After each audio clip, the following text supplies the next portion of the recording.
misconceptions and try to allay the fears of the consumers or the subscribers. Lamin. Solo rather. No, thank you, Malik. I think you're right. That's an important point to make. In that a lot of people, like I'll give you a funny one. There was this customer who we learned from one of our operators, that particular person who have registered. But anytime somebody calls their phone, when they pick it up, they say, "Oh, be careful, I'm registered." Insinuating that once they're registered, it means their calls are, their lines are open to other people, interference or somebody listening in. These are all misconceptions that we have to deal with in our radio programs. And, they're not misconceptions that are limited to Gambia alone.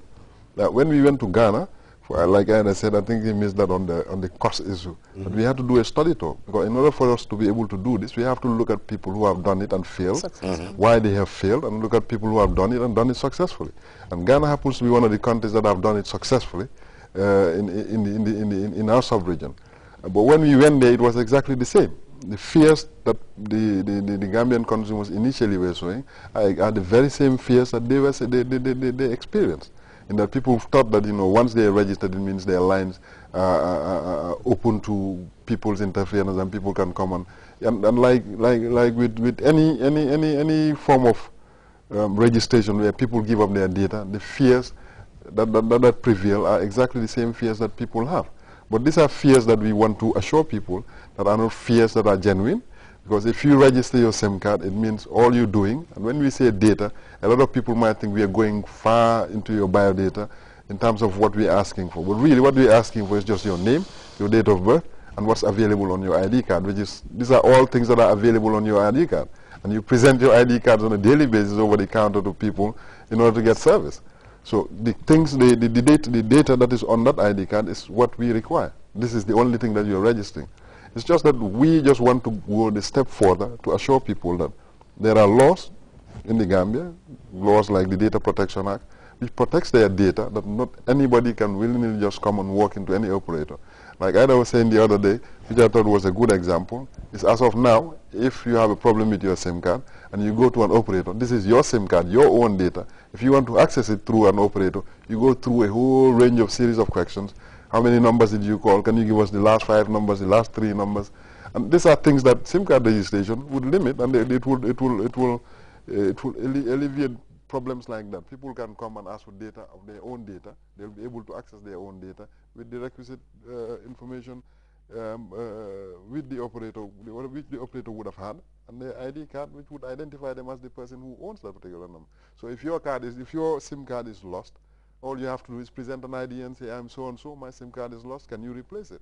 And these things would be easier for people. It would make it easier for them to retrieve cards that are lost, or to block and stop cards that they feel are lost or that are being abused, that might get abused, and wouldn't have to go through the whole range of questions and tests that they get to be subjected to at the operators.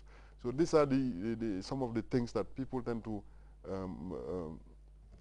want to associate with SIM card registration, because they feel that these are things that are important to them. Their cards get lost, they go and register their SIM cards.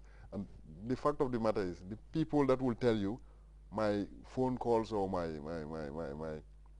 text messages are going to be seen and read and identified with me are the very minority. Again, like I said, are the criminal minority. And these are people that are being caught anyway without SIM card registration.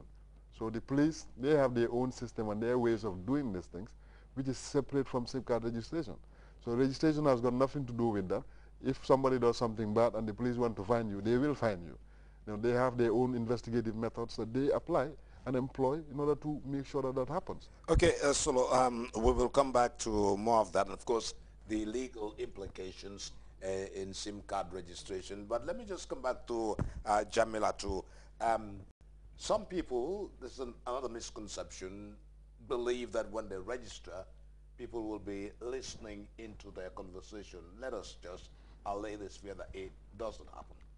Yeah, I can tell you technology is evolving. So people thought, like, even if someone called you, you are in your bathroom, like you don't have a phone card, you have your mobile phone there, like someone just called you and like your SIM card is registered, they can say, or they can even see you the way you are.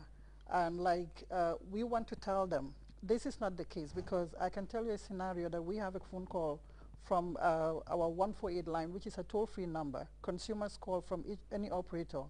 And like they said, I understand that, you people are advocating because we had your radio programs that, you are enforcing that people should register their SIM cards. What we tell them, we are not forcing anybody. When we tend to explain to them exactly why the need for SIM card registration and why we are doing that, they will be saying that, why haven't you done this a long time ago? They will give us scenarios that they have their own personal experiences as to what exactly happened to them, and we tell them then this is the need why we are advocating for SIM card registration. And eventually, if you have a SIM card and you love your number so much, you know that you always have a positive mind of using a SIM card. When you register your SIM card, you should be guaranteed that all your fears should be taken away, in the sense that you know that when you pick up your line to make a call, you are not going to call an insult or put a malicious call to somebody else whom you know that when you are traced, you will be in trouble. So the need for SIM card registration is to allay your fears that whatever you are doing is something positive and is used for the right purpose. And in doing sure that they are all guaranteed, and they are confident that whatever they are providing to us, and we also guarantee that everything is protected with the operators, that whatever they are doing, they have their own confidentiality disclosures, that whatever is being provided to them is not shared with anybody else. Whereby there is a malicious call placed on someone's on someone's phone, what they normally do, even if you call the operator, he's not going to do it right away. They are in consultation with the police. They have to get an order from the Inspector General of the police to make sure that they follow all the right protocols or procedures before they can provide you any details as to who placed those malicious calls on your phone. So it's very important that we make that clear, that whatever you're providing is protected, and also is for your own personal safety and that personal security for the whole nation. Jamila to City she's Consumer Affairs Manager. Also on this panel is Aiden Boob, Deputy Director, Legal Licensing and Enforcement, and Solo Sima, Director, Consumer Affairs. This is the Pura talk show, and we're looking at SIM card registration. Let's look at the legal aspects. I own a SIM card. I know I have my fundamental human rights. Of course, my information should not be shared with anybody. Do I have the right to sue a GSM operator who gives my details to somebody unauthorized? Unauthorized meaning that apart from the security enforcement agencies, that meaning the police, immigration, the state apparatus, nobody has the right to get my details. I can sue the GSM operator if they do that. Most certainly. Just briefly, before I answer that question, I think what we want to go into is the fact that if there was anything sinister about SIM card registration, if we wanted to listen in on your phone calls, read your text messages, and do all these things, tap into your lines, we wouldn't be sitting here on GRTS telling you that this is going to start on January 15th. We wouldn't be on the billboards, we wouldn't be in the newspapers, we wouldn't be on the radio. We'd just keep quiet and find a way to just do it. But our purpose is not, neither is the government's purpose to invade into anybody's privacy. What we're doing, as Solo said, is a global thing. It's happening everywhere in the world. We don't want to be left out. We want to make sure that when it comes to international best practices, we're following through. And SIM card registration, like you said, is to the benefit of everyone, even to the country. If you look at the numbers we give to the operators, 3, 6, 7, 9, they're not unlimited resources. Each operator has 1 million numbers. If you have people taking up to 10, 12 numbers because they're free and cheap and accessible, at some point, these numbers will run out, and then they cannot provide services to more people. So even from the operator's perspective, they need to know how many subscribers they have so they know how much more excess capacity that they have. As a subscriber, the promotions and services that I'm getting, I want to get better promotions and services, which I cannot get right now because my GSM operator does not know who I am. They cannot identify you, therefore they cannot provide services to your interest. As Jamila said, and Solo, data protection, it's really important, and that answers your question.